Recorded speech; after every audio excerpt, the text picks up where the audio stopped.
সংবাদ মাধ্যম ঠিক এক কাজ করেছে, সংবাদ মাধ্যমের ক্ষেত্রে চেতলা হয়ে গেল সাজানো ঘটনা, কিন্তু কেউ একবার বললেন না রাজ্যের মাননীয় প্রভাবশালী মন্ত্রীরা যে এই ঘটনা যে তৃণমূল কংগ্রেসের নেতারা সামনে তুলে ধরেছেন তাদের বিরুদ্ধেও তাহলে একটা জিডি করা যাক বা একটা পাল্টা ডায়েরি করা যাক, যেরকম সংবাদ মাধ্যমের বিরুদ্ধে করার কথা ভাবা হচ্ছে। আমরা অপেক্ষায় আছি যে কোনটা ঠিক, স্থানীয় কাউন্সিলর এই ধরনের অভিযোগ পেয়ে কোনো ব্যবস্থা নেবেন না, নাকি যত দোষ নন্দ ঘোষ সেই সংবাদ মাধ্যম। এরপরে ঠিক চেতলার ঘটনা দিয়ে আমরা কি দেখলাম, একেবারে সরাসরি গোষ্ঠীদ্বন্দ্বের অভিযোগ। একজন প্রভাবশালী, নাম বলতেও কোনো অসুবিধে নেই, তৃণমূল কংগ্রেসের বিধানসভার চিফ হুইপ শোভনদেব চট্টোপাধ্যায় বললেন যে এই ঘটনায় দলের ভাবমূর্তি কলঙ্কিত হয়েছে এবং যারা এই ঘটনার সঙ্গে যুক্ত দলের যে কোনো স্তরের নেতারা তাদের বহিষ্কার করা হোক। এবং তারপর কি দেখা গেল, পুলিশ যাকে গ্রেফতার করেছিল সেই সেনকে ছেড়ে দেওয়া হলো।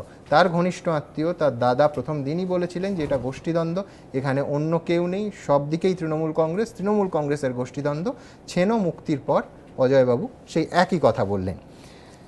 অর্থাৎ স্বাধীন পশ্চিমবঙ্গের ইতিহাসে এই প্রথমবার আমরা ধর্ষণের সাজানো ঘটনা, গোষ্ঠীদ্বন্দ্বের কারণে এই রকম একটা জল্পনার কিন্তু সুযোগ পাওয়া গেল, এই রকম একটা সম্ভাবনা সামনে এলো যে গোষ্ঠীদ্বন্দ্বের ঘটনায় মারামারি আমরা দেখেছি, অশান্তি দেখেছি, ফ্ল্যাগ ফেস্টুন ছেঁড়া আমরা দেখেছি, কিন্তু ধর্ষণের ঘটনা সাজানো যায় এই সম্ভাবনা চেতলার ঘটনা সামনে এনে দিল। দোষ সংবাদ মাধ্যমের। পাশাপাশি রাখুন আরেকটা ঘটনা, অত্যন্ত সম্মানীয় একজন অবসরপ্রাপ্ত বিচারপতি সমরেশ বন্দ্যোপাধ্যায় এই প্রতিপক্ষ অনুষ্ঠানে এই এবিপি আনন্দের স্টুডিওতে এসেছিলেন। প্রথম দিন রাতে হুমকি ফোন এলো, প্রশাসনের সমস্ত ছোট বড় মেজো সেজো কর্তাকে তিনি জানালেন। তারপর এই প্রতিপক্ষ অনুষ্ঠানে এই ফ্লোরেই তিনি বসেছিলেন, তার স্ত্রীর কাছে ফোন এলো যে সাজানো ধর্ষণের মামলায় ফাঁসিয়ে দেব। অর্থাৎ আমাদের আশঙ্কা যে এই সাজানো ধর্ষণের মামলায় ফাঁসিয়ে দেওয়ার একটা প্রবণতা কি রাজ্যে শুরু হয়ে গেল। এরপর অপছন্দের মানুষকে, অন্য গোষ্ঠীর অথবা সংবাদ মাধ্যমের কাউকে এই রকম চক্রান্তের শিকার হতে হবে না তো। আসুন দেখি মাননীয় অবসরপ্রাপ্ত বিচারপতি সমরেশ বন্দ্যোপাধ্যায়ের স্ত্রী তিনি কি বলছেন, তার কাছে যে হুমকি ফোন এসেছিল তাই নিয়ে। ফোন করে ওইভাবেই সমরেশ করছে, সমরেশ তো কেউ করে না, সমরেশ করছে। অবাক হয়েছিলাম, মহিলা কণ্ঠস্বর, সমরেশ সাবধানে থাকতে বলবে, না হলে কিন্তু বিপদ আছে, রটিয়ে দেবো, একটা বেশ নোংরা ভাষা বলে সেটা রটিয়ে দেবো আর কি, একটা নোংরা জিনিস, এটা রটিয়ে দেবো। বুঝতেই পাচ্ছেন সমরেশবাবুর স্ত্রী এই ভাষায় বলতে যথেষ্ট তিনি কুণ্ঠা বোধ করছেন। আমাদের সঙ্গে এই প্রতিপক্ষ অনুষ্ঠানে যোগ দিয়েছেন সাহিত্যিক সুচিত্রা ভট্টাচার্য। সুচিত্রাদি, আপনার কাছে আসব। একটাই প্রশ্ন আপনার কাছে রাখবো, সেটা হচ্ছে যেভাবে আমরা এখন শুনতে পাচ্ছি যে সংবাদ মাধ্যম বাংলার মা বোনেদের সম্মানহানি ঘটাচ্ছে, ধর্ষণ শ্লীলতাহানির ঘটনা তুলে ধরে সম্মানহানি ঘটাচ্ছে, অথচ যেন এই ঘটনাগুলোতে বাংলার কোনো সম্মানহানি ঘটছে না। কি বলবেন সুচিত্রাদি, সংবাদ মাধ্যমের দেখানোটা কি দোষের? ঘটনাগুলো ততটা দোষের নয় পরিবর্তনের এই রাজ্যে?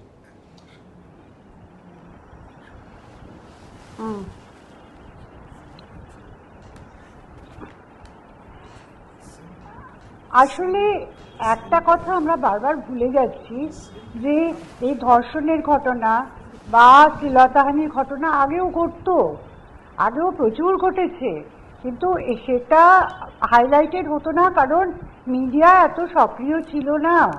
মিডিয়া বর্তমানে সক্রিয় হয়েছে, যার জন্য ব্যাপারগুলো হাইলাইটেড হচ্ছে, আমরা জানতে পারছি। এবং এর মধ্যে সাজানো ঘটনা যদি থেকেও থাকে, জানি না কোনো, এই তো ছেনো নাকি সেটি সাজানো ঘটনা শুনলাম, এরকম সাজানো ঘটনা যদি ঘটে থাকে তার জন্য দায়ী কে? সংবাদ মাধ্যম তো নয়। সংবাদ মাধ্যমের কাজ হচ্ছে খবরটি পরিবেশন করা, সংবাদ মাধ্যমের কাছে যে খবর আসছে এটা পরিবেশন করা। সব থেকে বড় কথা হচ্ছে সংবাদ মাধ্যম হচ্ছে একটা পিলার, গণতন্ত্রের একটা স্তম্ভ। গণতন্ত্রের সংবাদ মাধ্যমের অধিকার আছে খবরটাকে প্রকাশ করার। এখন আমার মনে হয়, তোমার মনে আছে কিনা জানি না সুমন, আমরা বামফ্রন্ট জমানাতেও একই ব্যাপারে স্টুডিওতে গিয়েছিলাম এবং একই কথা বলেছিলাম যে সংবাদ মাধ্যমের উপরে হস্তক্ষেপ করা হচ্ছে এবং সংবাদ মাধ্যমকে ধমক দেওয়া হচ্ছে, কিন্তু সংবাদ মাধ্যমকে তখন আমরা সেটার প্রতিবাদ করেছিলাম এবং তীব্রভাবে প্রতিবাদ করেছিলাম, ভয়ঙ্করভাবে প্রতিবাদ করেছিলাম।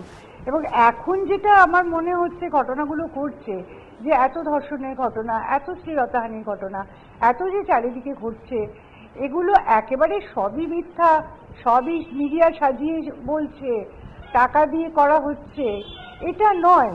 এরকম ঘটনা আগেও ঘটতো, এটা মাথায় রাখতে হবে। যেটা তৃণমূল সরকারই হোক বা বামফ্রন্ট সরকারই হোক, তাকে মাথায় রাখতে হবে এই ঘটনাগুলো কিন্তু রাজনৈতিক ঘটনা নয়, এটা নিয়ে রাজনীতি করার কোনো প্রশ্ন নেই। এই ঘটনাগুলো কিন্তু আগেও ঘটতো এবং বহুল ঘটতো, প্রচুর প্রচুর ঘটতো এবং এখনো প্রচুর প্রচুর ঘটে। তার মধ্যে কিছু কিছু মিডিয়ার কাছে পৌঁছয়, সবটাই মিডিয়ার কাছে পৌঁছয় না। আর মিডিয়ার কাছে যেটা পৌঁছয়, মিডিয়া সেটাকে হাইলাইট করে। এর মধ্যে সত্য মিথ্যাটা আসছে কোত্থেকে, বা মিডিয়ার নামে ডায়েরি করার প্রশ্নটা আসছে কোত্থেকে। আমার এই জায়গাটাই বক্তব্য যে এটা বোধহয় মমতা বন্দ্যোপাধ্যায়, আমাদের মাননীয় মুখ্যমন্ত্রী একটু ভুল বুঝছেন জায়গাটাকে। তাকে করতে হবে। যেটা একটু আগে সমীর বলল যে মরিচঝাপির ঘটনার সময় এতটা মিডিয়া সক্রিয় ছিল না, বা মিডিয়ার এতটা মিডিয়া, বেসরকারি টেলিভিশন মিডিয়া আসেইনি তখন। এখন মিডিয়ার অনেক বেশি সক্রিয় এবং মিডিয়া সমস্ত সংবাদ সোজাসুজি আমরা দেখতে পাচ্ছি। পড়ার থেকেও যেটা হচ্ছে আমরা সরাসরি দেখতে পাচ্ছি।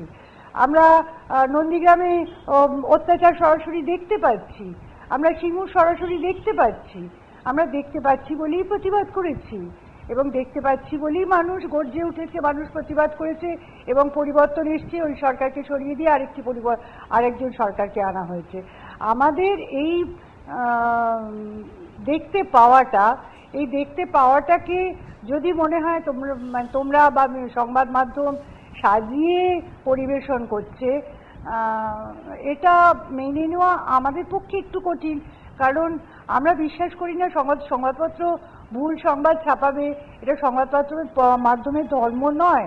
সংবাদ মাধ্যম ভুল তথ্য দেবে, এটা কিন্তু সংবাদ মাধ্যমের ধর্ম নয়। হ্যাঁ, হতে পারে কোনো সংবাদ মাধ্যম হয়তো বাম ঘেঁষা, কোনো সংবাদ মাধ্যম হয়তো ডান ঘেঁষা, এটা কোনো সংবাদ হয়তো সম্পূর্ণ নিরপেক্ষ, এটা হতে পারে। এটা সম্পূর্ণভাবে তিন ভাগে এটাকে ভাগ করা যেতে পারে, যে কোনো সংবাদপত্র একেবারে নিরপেক্ষ, কোনো সংবাদপত্র বাম ঘেঁষা, কোনো সংবাদপত্র ডান ঘেঁষা। ডান ঘেঁষা যারা, তারা তাদের মতন ওপিনিয়ন দিচ্ছে, বাম ঘেঁষা যারা তাদের মতো ওপিনিয়ন দিচ্ছে, নিরপেক্ষরা নিজেদের মতো ওপিনিয়ন দিচ্ছে। এখন পাঠক তাতেই বিভ্রান্ত হয়ে যাবে বা দর্শক তাতেই বিভ্রান্ত হয়ে যাবেন, এরকম ভাবার কিন্তু আমার তো মনে হয় কোনো মানে হয় না।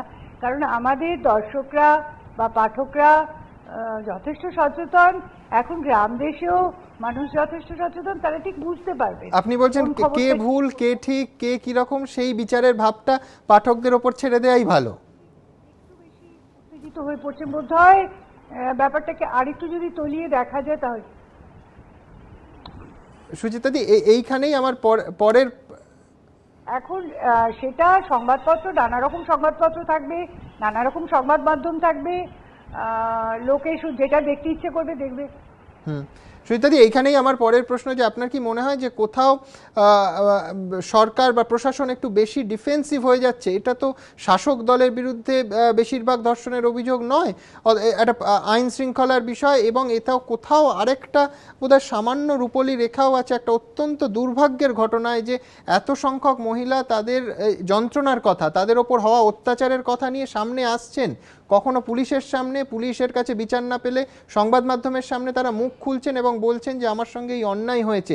আমার মনে হয় এটা একটা সামাজিক বিপ্লব বা সামাজিক অগ্রগতির একটা দিকও বোধহয় এই ঘটনাগুলোতে রিফ্লেক্টেড হচ্ছে। আগে মহিলাদের ওপর অত্যাচার হলে সেটা সমস্তটাই প্রত্যন্ত গ্রামের দিকে এই ধরনের ঘটনা আরও বেশি হতো, যে পুলিশের কাছে পৌঁছতো না।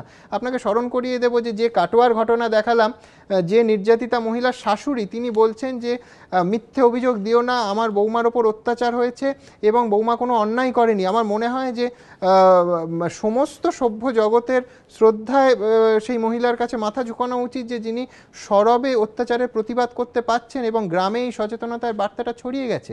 সুইতাদি?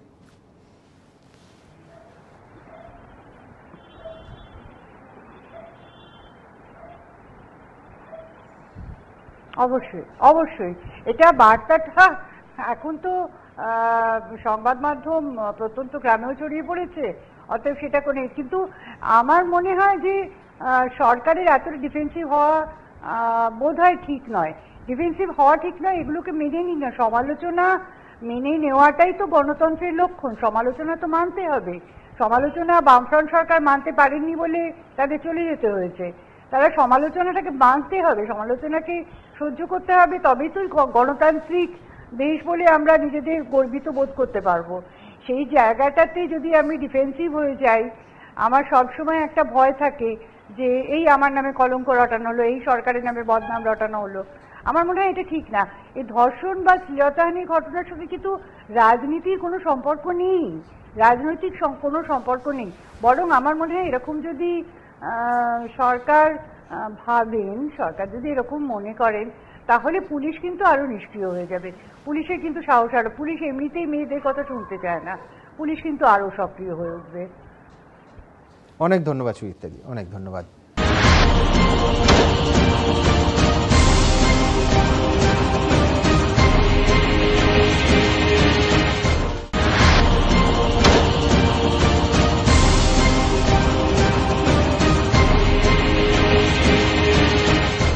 শ্রমিকবাবুর কাছে আসবো।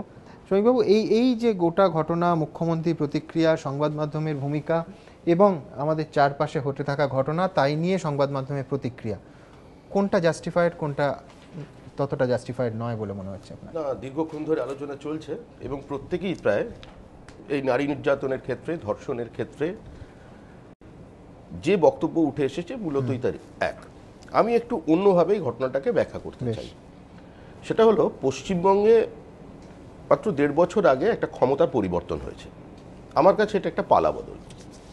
সে সময় মানুষ ভোট দিয়েছিলেন একটা ঔদ্ধত্যের বিরুদ্ধে, কারণ সাম্যবাদের স্বর্গরাজ্যে উপনীত করার লক্ষ্যে বিভিন্ন জায়গায় বামপন্থী কর্মীরা সিপিআইএমের নেতৃত্বে এই লড়াইটা চালাতে চালাতে নিজেদেরই এক একটি ছোট ছোট দেবতায় রূপান্তরিত করে ফেলেছিলেন।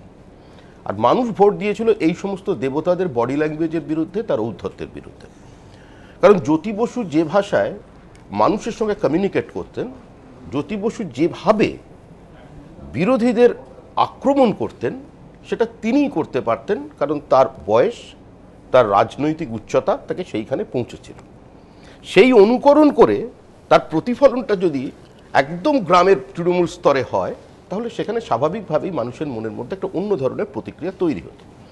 আর আজকের মুখ্যমন্ত্রী মমতা বন্দ্যোপাধ্যায়, যিনি বিভিন্ন সময় খুন ধর্ষণের ঘটনায় যার সপ্রতিভ উপস্থিতির জন্য মানুষ নিজেকে কাছের মনে করত, আজকের মুখ্যমন্ত্রী মমতা বন্দ্যোপাধ্যায়, যিনি আপোষহীন বাম বিরোধী সংগ্রামী হিসেবে বিভিন্ন সময় পুলিশের দলীয় নিয়ন্ত্রণ নিয়ে বক্তব্য রেখেছেন, বিভিন্ন সময় বোবা একটি মেয়েকে, ধর্ষিতা মেয়ের জন্য তদানীন্তন মুখ্যমন্ত্রী কমরেড জ্যোতি বসু করিডোরের সামনে গিয়ে ধর্ণা দিয়েছেন, আজকের মুখ্যমন্ত্রী মমতা বন্দ্যোপাধ্যায়, যিনি অতীতে বিভিন্ন অন্যায়ের বিরুদ্ধে, অত্যাচারের বিরুদ্ধে, অনেক প্রতিকূলতার মধ্যে দেওয়ালে পিঠ থেকে গিয়ে লড়াই করেছেন, সেই মমতা বন্দ্যোপাধ্যায়কে আমরা কীভাবে দেখছি। দেখুন, প্রত্যেক রাজনৈতিক নেতারই নিজেকে এক্সপ্রেস করার একটা নিজস্ব শৈলী আছে। লালু প্রসাদ যাদব যেভাবে করেন সেটা একটা ভিন্ন মাত্রা। বিভিন্ন নেতার বিভিন্ন ধরনের কাজ আছে। কিন্তু আপনি আজকের আলোচনা শুরু করেছেন কি দিয়ে, যে সুললিত ভাষায় যেভাবে মুখ্যমন্ত্রী আক্রমণ করেছেন, এই আক্রমণের সবাই যেন প্রতিবাদ জানাচ্ছে। মুখ্যমন্ত্রীর সভাগুলো আমরা যদি দেখি, মুখ্যমন্ত্রী, এমনকি মুখ্যমন্ত্রী যদি আমরা সবাই যেন প্রতিবাদ জানায়, সেটা আপনারা প্রতিবাদ সমর্থন করতে পারেন? না না না, সেটা নিশ্চয়ই নয়। কিন্তু একজন সাংবাদিক হিসেবে আপনি তো তার প্রতিবাদ জানাবেনই, কারণ আপনি তো বলছেন যে ধরনের ঘটনা যেই অনুষ্ঠান হয়েছে। এখন দেখা যাক, আপনারই টিভি চ্যানেলে আমার মনে আছে, ঠিক বিধানসভা নির্বাচনের আগে আপনি প্রশ্ন করেছিলেন যে এই মুহূর্তে আপনারা বলছেন রাজ্যের 1,90,000 কোটি টাকা দেনা, এই দেনা মাথায় নিয়ে যেটাকে আপনি ইনহেরিট করছেন, আপনি কিভাবে সরকারটা পরিচালনা করবেন? তার উত্তরে আমাদের মুখ্যমন্ত্রী বলেছিলেন যে বউ আর ব্যবসা নিয়ে আগে থেকে কাউকে কিছু বলতে নেই। আমি একজন সাধারণ রাজনৈতিক কর্মী বা ছাত্র হিসেবে এই শব্দের মানে আমার কাছে বোধগম্য নয়, এবং মমতা ব্যানার্জির এই উক্তি প্রতিধ্বনিত হয়েছিল বিভিন্ন তৃণমূল কংগ্রেসের নেতার মাধ্যমে বিভিন্ন চ্যানেলে। এরপরে আমরা কি দেখলাম, এখন দেখতে পাচ্ছি কি যে মমতা ব্যানার্জি মঞ্চের এক প্রান্ত থেকে অন্য প্রান্ত ছুটে যাচ্ছেন। মমতা ব্যানার্জির মধ্যে একদিকে যেমন রাবীন্দ্রিক সৌন্দর্য চেতনা আছে, নজরুলের বীর রস আছে, আবার একসঙ্গে মারবো এখানে লাশ পড়বে শ্মশানে এই ঔদ্ধত্যটাও মেশানো আছে। একটা অসাধারণ ব্লেন্ডিং তৈরি হয়েছে। প্রশ্নটা সংবাদ মাধ্যম কিংবা ধর্ষণের ঘটনা নয়, প্রশ্নটা হচ্ছে পশ্চিমবঙ্গে গণতন্ত্র আছে কি গণতন্ত্র নেই। আমার বক্তব্যটা সেইখানে। Today's religion is democracy. আজকের মানুষ পৃথিবীতে আরেকটা হিটলার মুসোলিনি চায় না, এমনকি আরেকটা স্টালিন পলপটকেও দেখতে চায় না। গণতন্ত্রের প্রথম শর্ত হলো বিরোধিতার অধিকার। আজকে যেখানে যেভাবে বিরোধিতা করা হচ্ছে তার উপরে একটা স্টিগমা লাগানো হচ্ছে, তার উপরে আক্রমণ চাপিয়ে দেওয়া হচ্ছে। কখনো সে মাওবাদী বলে কাউকে ফাঁসানো হচ্ছে। আমি আমার দলের একটা ছোট্ট ঘটনার উদাহরণ দেবো, দুটো। এক, আমার পার্টির নেতা তথাগত রায়, অধ্যাপক তথাগত রায়, তিনি হুগলি জেলায় কিছু ঘরছাড়া মানুষকে ঘরে পৌঁছে দিতে তিনি সেখানে পৌঁছেছিলেন, পুলিশকে জানিয়ে পৌঁছেছিলেন। একজন পুলিশ অফিসার থানায় বসে বলছেন, আমি তৃণমূল করি, আপনার কি করার আছে আপনি করে নিন। আমাদের সম্মানীয় নেতাকে গ্রেফতার করা হলো, এক রাত্রির তার হাজতবাস হলো, এবং তিনি তারপরে বেলে মুক্তি পেয়ে এলেন। দ্বিতীয় ঘটনা, বিজেপির ডাকা একটি বন্ধকে কেন্দ্র করে উলুবেড়িয়ায় একটা মিছিল যাচ্ছে। মিছিলটা কি দেখুন, পশ্চিমবঙ্গের বন্ধ, আপনিও এই নিয়ে অনেক গুন্ডামির বন্ধ করেছেন, মতবাদ মনে করি বন্ধকে আপনি বলেছেন বন্ধ একেবারে বিরোধিতা করা, একদম বিরোধিতা করা আছে। ঠিক আছে, যে যার যার অবস্থানে করবেন। আমরা রাজনৈতিক দল, আমরা বন্ধ ডেকে থাকি, এবং এটাও আপনি বলতে পারেন নিজেদের প্রাসঙ্গিকতাকে বাড়িয়ে তোলবার জন্য এই রাজনৈতিক দল বন্ধ রাখে, এটা ভিন্ন মাত্রা। কিন্তু বাংলার বন্ধ কোনোদিন নিরামিষ হয় না, একটু হালকা অনুরাগের ছোঁয়া এদিক ওদিক চলে। সেখানে আমরা কি দেখলাম, যে যদি কোনো বাসে আগুন লাগতো, কোনো ভাঙচুর হতো, তাহলে কোনো ঘটনা থাকতে পারে। একটা মিছিল হচ্ছে, সাধারণ মিছিল, মিছিলটা কার পাশ দিয়ে যাচ্ছে, উলুবেড়িয়া থানার সামনে দিয়ে যাচ্ছে। সেখানে কি করা হলো, বেছে একটি ওয়ার্ড, যে ওয়ার্ডে বিজেপির কাউন্সিলর 3 বার জিতছে এবং তার ভোট ব্যাংক যেখানে, সেখানের 8টা ছেলে এবং ওই জেলার সভাপতিকে এবং জেলার যুব শাখার সভাপতিকে তাদের গ্রেফতার করা হলো। বন্ধের সমর্থনে মিছিল করবার জন্য তাদের 10 দিন জেল কাটতে হলো। আজকে সংবাদপত্রের উপর কেন আক্রমণ হবে না? বক্তব্য হচ্ছে, আমি যা বলবো সেটাই শেষ কথা। এটা তার দলে চলতে পারে, কিন্তু এটা সমাজে চলতে পারে না। তার দলে যেরকম আমরা দেখতে পাচ্ছি যে একমাত্র মনে হয় সুব্রত মুখোপাধ্যায় বাদ দিয়ে, কারণ সুব্রত মুখোপাধ্যায়ের এখনও আমার মনে হয় সেই দুর্দিন আসেনি, বাদ বাকি অন্যান্য মন্ত্রীদের মমতা ব্যানার্জি যাচ্ছেন, মুকুল am I right আমরা শুনলাম। আবার দেখতে পাচ্ছি ববি হাকিম কোথায় বলে, তুমি কি বলছিলে, উঠে দাঁড়াও, সবাই উঠে দাঁড়াচ্ছেন। কারণ রাজনীতি যদি সম্ভাব্যতার শিল্প হয়, সুব্রত মুখোপাধ্যায় নিঃসন্দেহে একজন বড় শিল্পী, এ কথা তো আমরা অস্বীকার করতে পারি না। এবং শিলাদিত্য কাণ্ডে সুব্রত মুখোপাধ্যায়, যিনি অত্যন্ত স্বতঃস্ফূর্তভাবে কথা বলেন এবং তারও একটা নিজস্ব ঘরানা আছে নিজেকে প্রকাশ করবার, তার যেদিন যে প্রেস কনফারেন্স দেখলাম, সুব্রত মুখার্জি ফাম্বল করছেন, কারণ তিনি যেটা বলছেন তিনি হৃদয় থেকে বলছেন না, মস্তিষ্ক থেকে তিনি বলতে বাধ্য হচ্ছেন। সুব্রত মুখার্জি বড় মাপের নেতা আমি বলছি না, কোনো টিউটেড স্টেটমেন্ট তিনি করছেন। আমি দেখতে পার্থ চট্টোপাধ্যায়, আজকে পার্থ চট্টোপাধ্যায় মন্ত্রী, মাননীয় মন্ত্রী তিনি শিক্ষিত, আধুনিক মনস্ক একজন মানুষ, দীর্ঘদিন তিনি শিল্পের সঙ্গে যুক্ত আছেন, তার অবস্থানটা প্রত্যেকের জানা। কিন্তু আজকে শিল্প নিয়ে, জমি নীতি নিয়ে, সিঙ্গুর নিয়ে পার্থ চট্টোপাধ্যায়ের যে বিবৃতি, পার্থ চট্টোপাধ্যায়ের বডি ল্যাঙ্গুয়েজ, পার্থ চট্টোপাধ্যায়ের চোখ, কিন্তু তিনি যা বলছেন তার সঙ্গে মিলছে না। আসল মূল জায়গার যেটা আমাদের বক্তব্য, যে গণতন্ত্রের প্রথম যেটা শর্ত, যে বিরোধিতার অধিকার। মমতা ব্যানার্জি এখানে ভোট পেয়েছিলেন কেন? মানুষ একটা একদলীয় একচেটিয়া একাধিপত্যের বিরুদ্ধে ভোট দিয়েছিলেন। মানুষ ভোট দিয়েছিলেন একটা হেজিমনির বিরুদ্ধে। মানুষ এই হেজিমনির অবসান চেয়েছিলেন। মানুষ আর একটা নতুন করে হেজিমনি তৈরি করতে পারেননি। যেমন আমি দেখি এখানে সমীরদা আছেন, শ্যামল চক্রবর্তী, যেভাবে উনি যা বলেছেন, আমি ওনার বক্তব্যের সঙ্গে আমার হয়তো নিয়ে আমি কোনো কথা বলছি না, কিন্তু উনি যেভাবে প্রকাশ করেছেন সেটাকে আমি সমর্থন করছি না।